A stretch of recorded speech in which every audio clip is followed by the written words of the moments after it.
It's colder here than anywhere else on Earth. Yet somehow, it's also where the world is starting to burn. I guess that makes sense in a sick kind of way. After all, change rarely comes where you expect it. I've always loved the cold, the quiet. I thought of Antarctica like a distant paradise, untouched by centuries of civilization. But that was before the ice started to melt, before the old things hidden deep beneath the glaciers began to stir, before I knew what fear really was. I guess I should start by telling you who I am, or rather, who I was. My name's Mark. I was a 29-year-old virologist stationed at McKinley Outpost, a remote research station about 200 kilometers inland from what used to be one of Antarctica's largest ice shelves. Climate change and shifting ocean currents are starting to do the unimaginable. Part of the continent's icy armour is receding, leaving behind patches of bare earth and stone. Nature has been busy unearthing secrets older than anything we'd ever encountered. People like me, scientists with a taste for the unknown, have flocked down here, excited to see what treasures might emerge from the ancient permafrost. Fossils maybe, strange microbes, data that could reshape our understanding of life's history. But I can't pretend I was entirely pure of motive. I also wanted some kind of intellectual glory. Maybe discover a virus that lay dormant for millennia, study it, understand the epochs of life. At the time, it seemed romantic. Now, all I want to do is forget. We were a crew of 8. Myself, Dr. Cohen, our lead paleobiologist, Santos, the geologist, Lynn, the climatologist, Dembe, a field technician with a mechanical genius, Rafik, a paleontologist, Olivier, our station medic, and Elena, the botanist. And of course, Adam, my best friend and our logistical coordinator. We weren't stationed there for glory alone. We had a job: to survey newly exposed ground and catalogue whatever we could. Most of the team were veterans of polar missions, but this was my first long stint. I remember our arrival, how excited I was stepping off the transport plane, looking at a horizon of shimmering ice and newly revealed brown rock. We were the first people to lay eyes on that land in millions of years. I wish we never had. We found it about 3 weeks in. It was late November, summer in Antarctica. The sun never really set, just hovered on the horizon, painting the snowscape in perpetual twilight. By then, the patch of land we were studying had grown from a small rocky outcrop to an entire valley of recently exposed earth. Sublimation and melt had revealed sediment layers that no human had ever touched. The day we made the discovery, I was out with Cohen and Rafik. Our small tracked vehicle trundled along a muddy slope. Mud in Antarctica, I know. Everything was wrong about that image. Rafik was beside himself with excitement. Cohen kept shaking his head, muttering that we'd have better luck further down, where some icy rivulets were cutting through the sediment. We found an exposed cavity in the ground, a cave mouth framed by half-melted ice and dripping water. The ice had formed a natural vault, sealing something inside it for who knows how long. As the climate shifted, that vault had cracked open.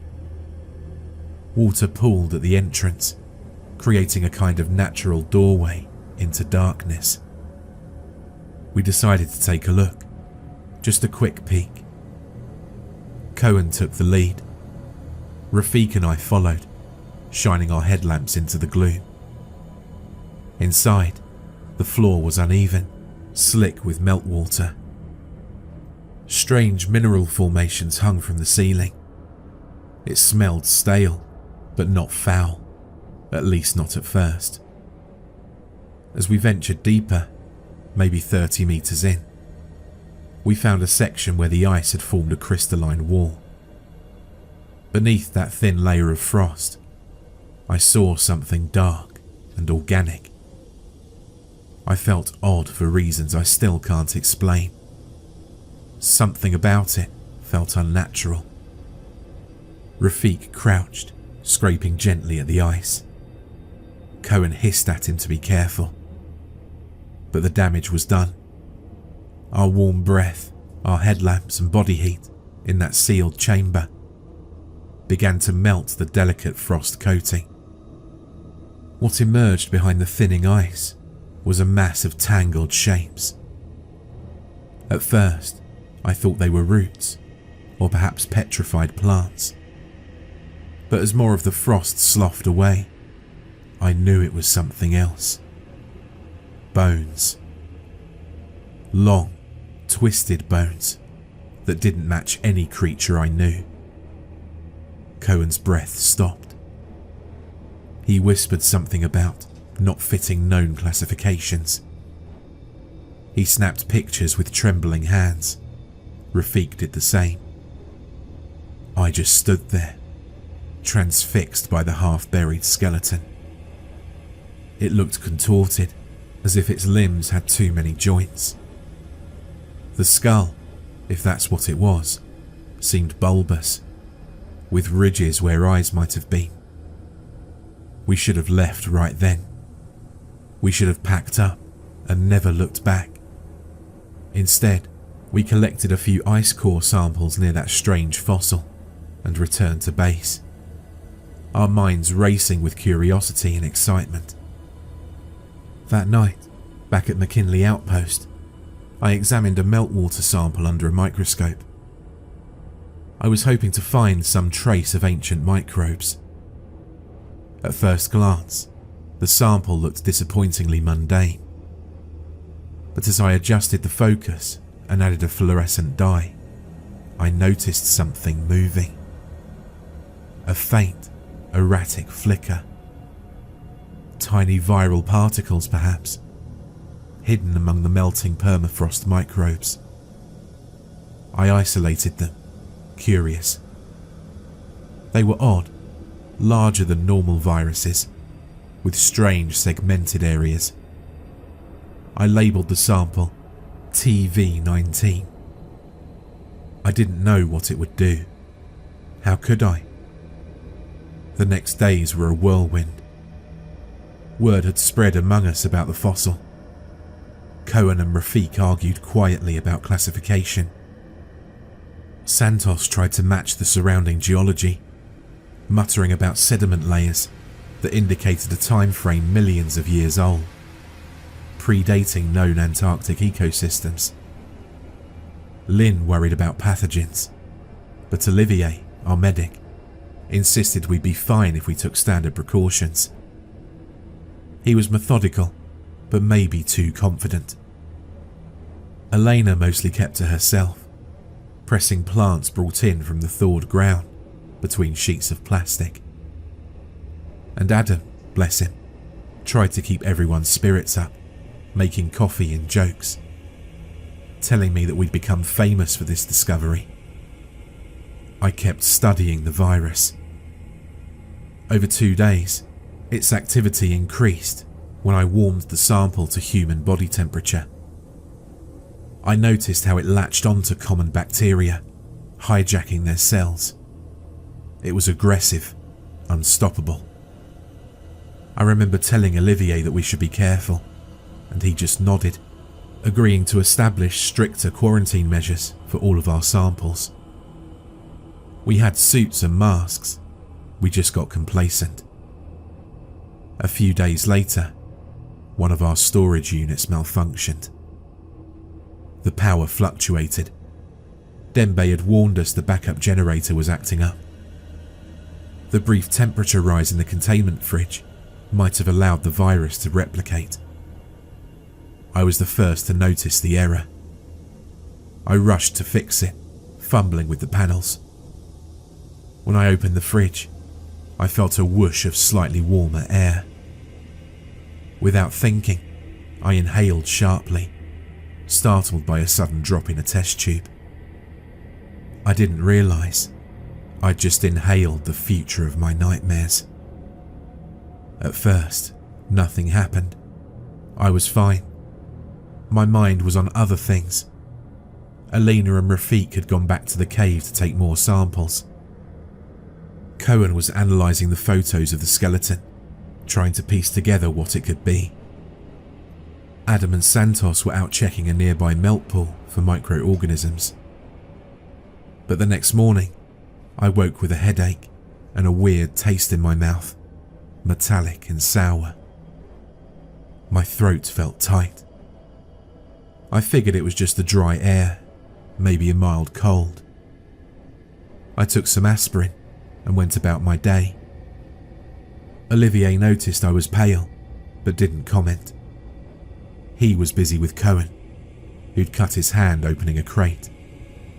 Just a small cut, nothing serious. That afternoon, Elena and Rafik returned from the cave. They were soaked, tired, and strangely quiet. Elena particularly seemed disturbed. When I inquired, she shook her head. "We found more remains," she said softly. "Not just one skeleton, many, all twisted and fused, not like animals. Something else." Her voice cracked. Rafik just stared at the floor. He wouldn't talk to me at all. The first sign that something was seriously wrong came that night. We were all in the mess hall, trying to maintain a semblance of normal routine. A pot of rehydrated stew, stale crackers, weak coffee.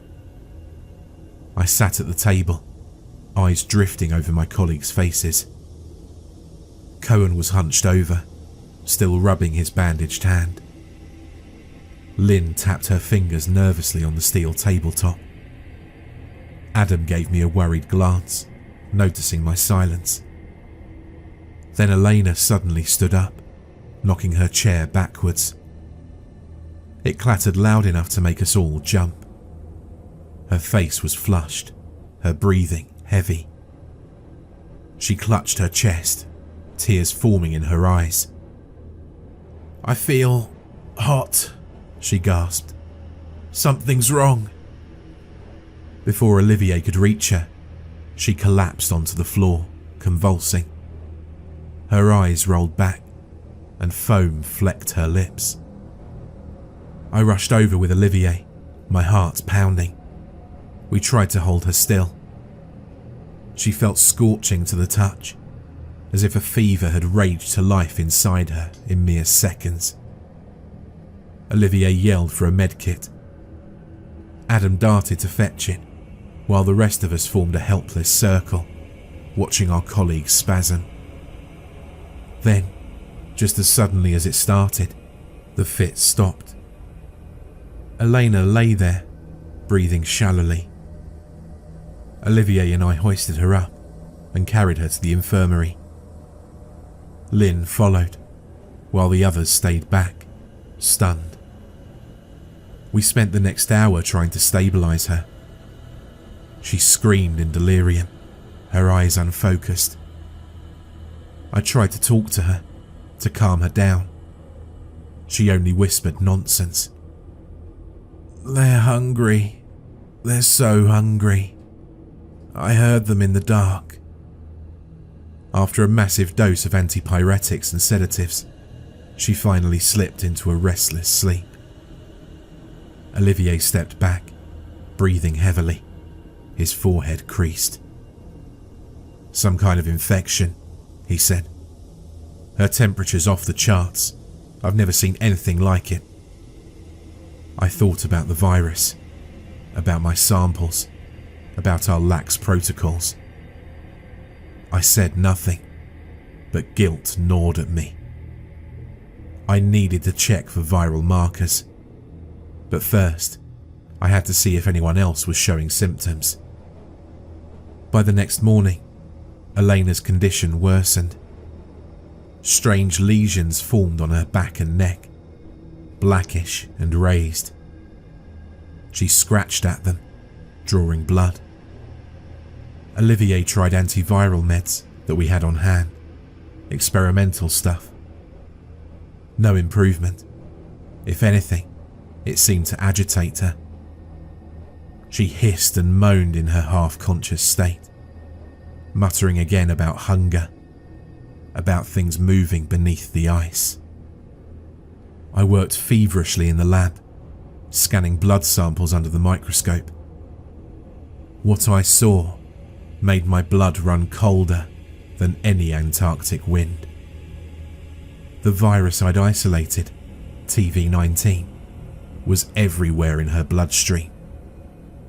It was replicating at a staggering rate, mutating cells, stripping away normal human structures. It attacked her DNA like a parasite, rewriting a host's identity. I ran more tests and realized something horrific. The virus didn't just kill cells, it transformed them. Her cells were changing shape, sprouting strange roots. Muscle cells broke down and then reformed into something else. Fibers with odd crystallizations inside. The virus was making her different. I reported my findings to the group. Olivier's eyes were haunted. Adam placed a trembling hand on my shoulder. Cohen tried to deny it. "This is impossible," he yelled. But we could all see Elena's body rejecting human normalcy. She looked thinner, but her muscles twitched with unnatural strength. She snapped at Olivier when he tried to take another sample, biting at the air like an animal. Rafik and Santos were missing from breakfast. They'd left early to recheck the fossil site. Without telling anyone, they'd taken the second vehicle. That worried me. What if they were infected too? Who knew how the virus spread? Through the air, contact, or something else? We tried to radio them. No answer. The storm outside had worsened. High winds and blowing snow battered the outpost. The weather window we'd enjoyed was closing fast, trapping us with our newfound nightmare. By midday, Elena had slipped into a kind of coma, her eyes half open but unseeing, her limbs rigid. Olivier insisted on restraining her to the bed for her own safety. Dembe quietly asked if we should take other measures. No one wanted to think about that. Murdering a colleague, it was unthinkable. But I caught Adam's eye. We shared a look. We both knew how bad this was. That evening, Santos and Rafik returned. Or rather, something returned wearing their coats. They stumbled through the door, pale and shaking. We rushed to greet them, relief turning to horror as we saw their faces. Both men had lesions similar to Elena's. Their eyes were bloodshot, pupils dilated and oddly shaped, as if something tugged at their very biology. They slurred their words, babbling nonsense about a sinkhole near the cave and shapes moving beneath the ground. They mentioned singing, low humming from the earth. Then they both collapsed. We dragged them to the infirmary, placing them in beds opposite Elena. Now we had 3 infected, all in various stages of transformation. Olivier did all he could, IV fluids, antiviral attempts, sedation. Nothing worked. The virus marched on in them, remaking their flesh. The rest of us, me, Adam, Cohen, Lynn and Dembe, huddled in the mess hall. The lights flickered as the wind screamed outside. We discussed options. Quarantine was obvious. Lock down the infected in the infirmary. But what if they broke out? Dembe suggested barricading the door. Cohen shook his head, horrified at the thought of treating colleagues like dangerous animals. Lynn cried softly, saying this could get out to the world if we ever returned home. That was the worst realization. What if we couldn't contain this? We were remote, yes, but supply ships and planes would eventually come. If the virus spread beyond us, what dark hell would we unleash on humanity? I felt dizzy, nauseated. My own throat was still sore. I coughed quietly into my sleeve, hoping no one else noticed. The following day, Elena changed. We awoke to screams from the infirmary. Cohen had gone to check on them early. We rushed after him. Inside, I saw Elena upright in her bed, free of her restraints. The straps had snapped. She hissed, baring teeth that looked sharper than before. Black lesions covered half of her face. Cohen stood frozen, and she lunged at him. He screamed as she knocked him into the supply cabinets, glass shattering. Olivier yelled and tried to pull her off, only to be met with inhuman strength. I watched, paralysed by terror, as she bent Cohen's arm backwards with a sickening crack. His cries curdled my blood. Dembe and Adam rushed forward. Adam grabbed a fire extinguisher and slammed it into Elena's shoulder. She screeched, stumbling back. Her eyes fixated on Adam, and for a moment, I swore she recognized him. She shook her head as if confused, and then snarled. Olivier pulled Cohen clear, dragging him outside into the corridor. I picked up a chair, ready to defend myself. Lynn stood behind me, sobbing. Elena advanced slowly, limping now, her body twisting and stretching in ways I hadn't seen before. Behind her, I saw Rafik and Santos stirring on their beds, their bodies jerking as the virus roused them from sleep. We couldn't let them all turn. We'd be overrun. "Get out!" I screamed to the others, inching towards the door. Adam nodded, pushing Lynn ahead. Dembe held the fire extinguisher like a club. We backed out, and as we did, Rafik rolled off of his bed, landing on all fours like a beast. He was changing too. The bones in his neck jutted out, a grinding sound accompanying the unnatural posture. Once we were in the corridor, Dembe slammed the infirmary door shut. Adam and I shoved a heavy equipment cart against it. Inside, we heard furious banging and scraping. They were trapped. For now. We were left with Cohen's moans echoing in the sterile hallway. Olivier tore open his shirt, checking his broken arm. Cohen's face was bloodless, shock setting in. "We need splints, painkillers," Olivier said. His voice shook. "She broke his arm like a twig." I knelt beside them, shaking. Cohen would need medical attention, but we had to be careful. Any contact with infected blood, Any droplets could spread this. "Olivier," I said softly, "do you think, can he be infected now?" She scratched him. There was blood. Olivier looked at me with forlorn eyes. "I don't know." He applied disinfectant and bandages, working quickly as Cohen passed out from the pain. We carried him to the lounge, clearing a couch. Lynn hovered anxiously. Dembe paced the corridor, holding the extinguisher like it was a shotgun. Adam sat against the wall, head in his hands. I coughed again, a deep, chesty cough.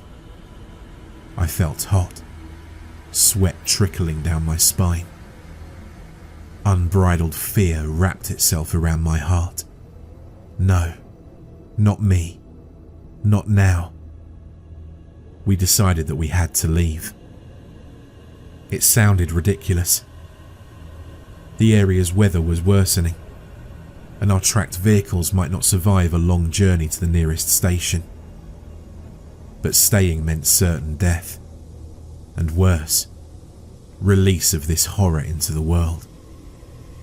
We had to isolate ourselves or find help. Dembe argued we should try and radio McMurdo Station. Adam reminded him that McMurdo was too far. No one would get there in time. Lynn wanted to destroy the infected right now, set fire to the infirmary, but we had no reliable flamethrowers or weapons. Olivier refused to even consider killing them. They'd been our colleagues. My head pounded. I drifted away from the conversation, nausea and fever swirling inside me. The virus was inside me.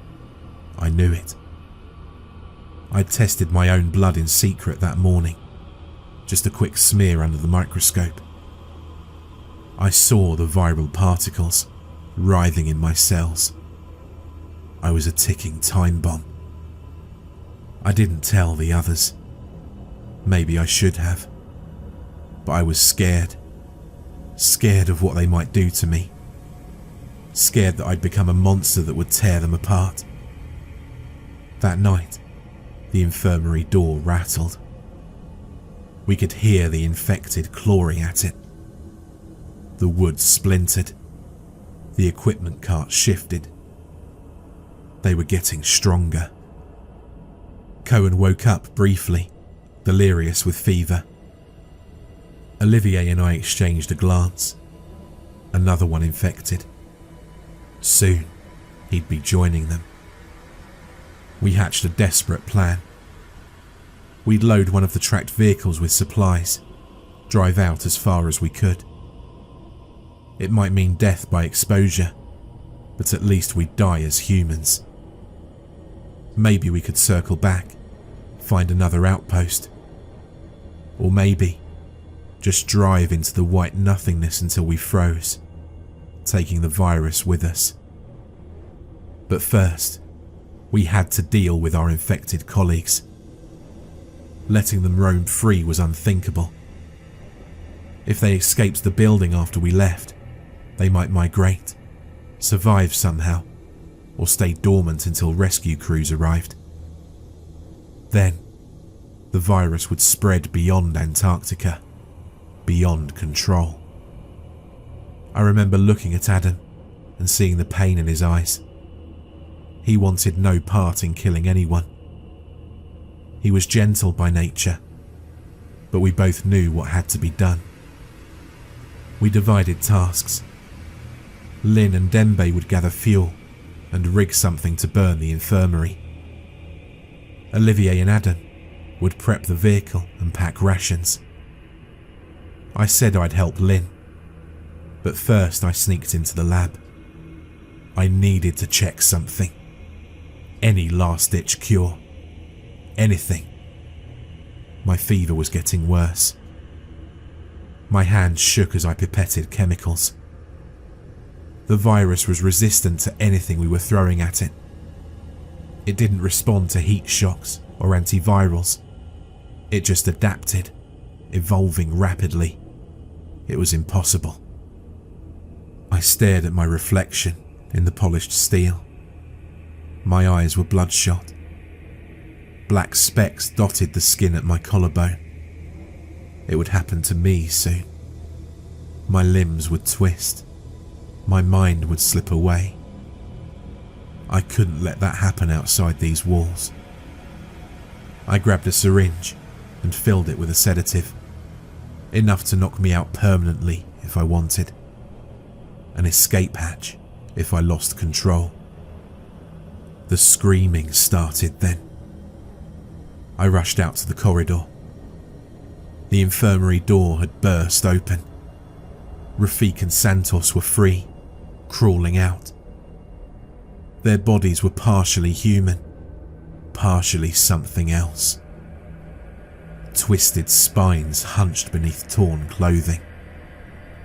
Their eyes glowed with a maddened hunger.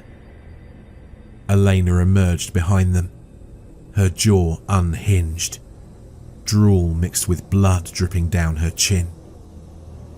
Dembe yelled and swung the fire extinguisher, connecting with Santos's head. The creature shrieked, but barely flinched. It grabbed Dembe's arm and yanked, sending him sprawling. Lynn hurled a canister of ethanol at Rafik, which shattered and doused him. She flicked on a lighter. Where she found it I'll never know, and tossed it forward. Flames erupted, causing Rafik to screech, the stench of burning flesh filling the corridor. Elena lunged at me. I stepped back, absolutely terrified. She reached out with lengthened fingers, nails like claws. I raised the syringe, my only weapon. As she came close, I jabbed it into her neck and pressed the plunger. She roared, swatting me aside. The syringe might have no effect, but maybe it would slow her down. Adam rushed in, wielding a metal pole. He struck Elena from behind, distracting her.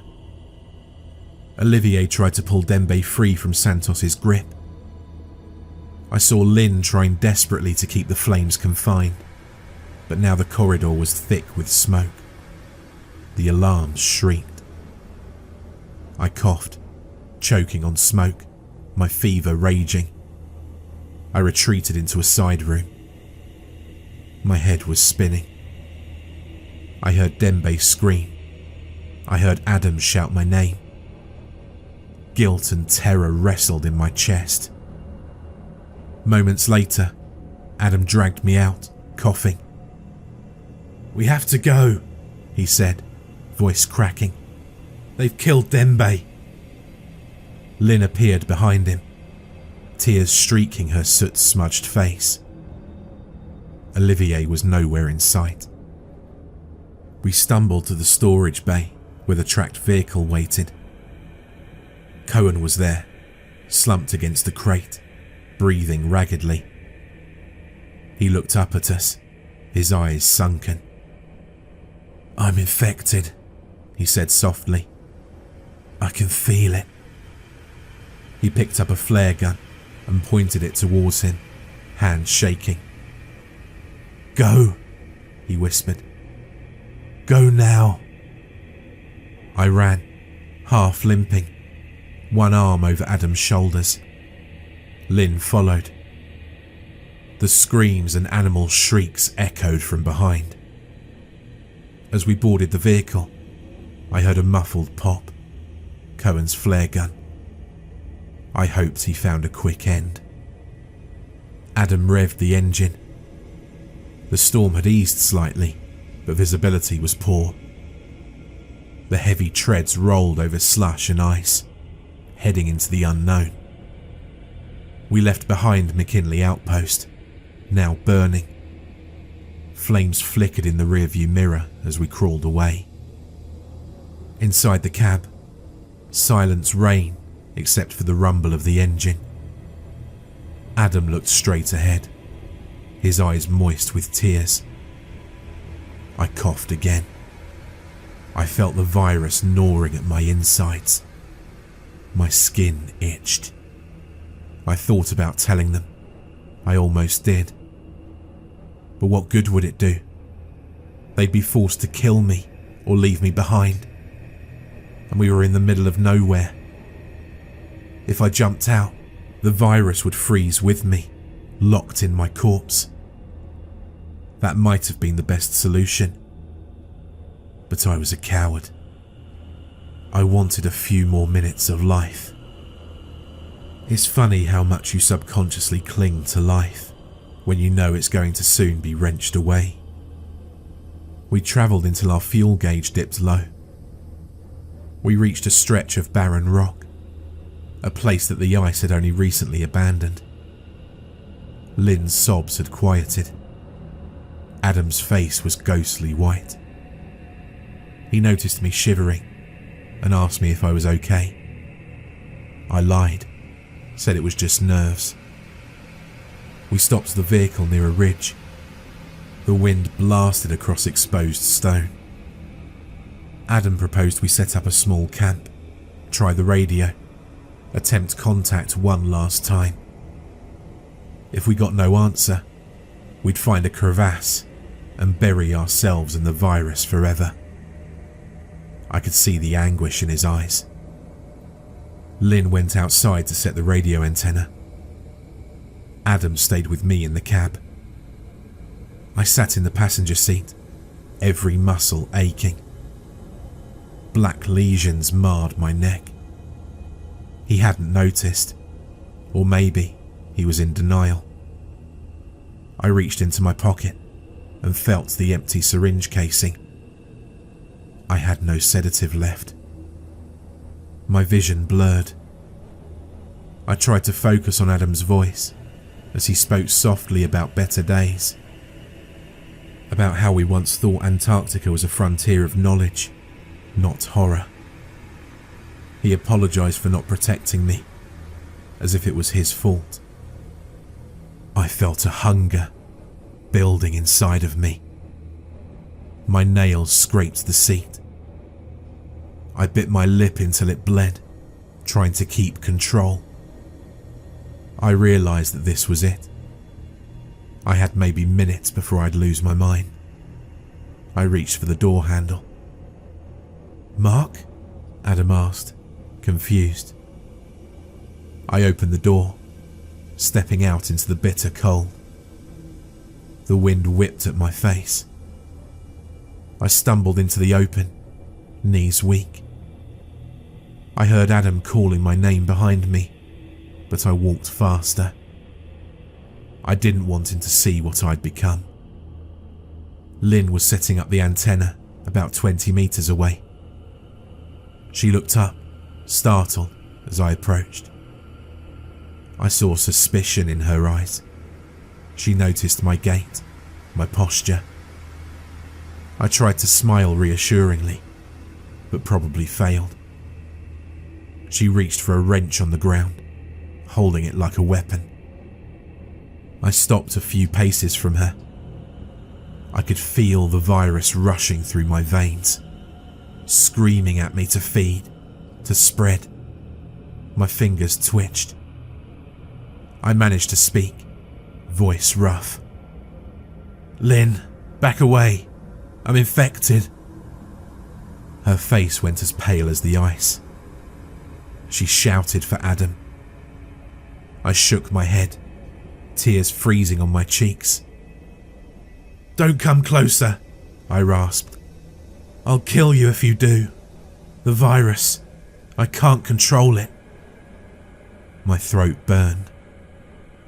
The wind howled. I made a decision, the only one I had left. I turned and ran, stumbling down a slope of loose gravel and ice. I heard Adam yell, felt his footsteps behind me, but I pushed on. My limbs ached, bones grinding as they began to reshape. I wouldn't let the monster take them. I reached a thin patch of ice bridging a crevasse. Perfect. The ice sheet was fragile, already melting at the edges. Without hesitation, I jumped onto it. The sheet cracked, spiderweb fractures shooting across its surface. I stepped again, harder this time, even as pain rippled through my body. I glanced back and saw Adam at the ridge, horror on his face. I forced a smile, or tried to. He reached out, screaming my name. I raised a trembling hand in goodbye. Then I stomped my foot down. The ice gave way.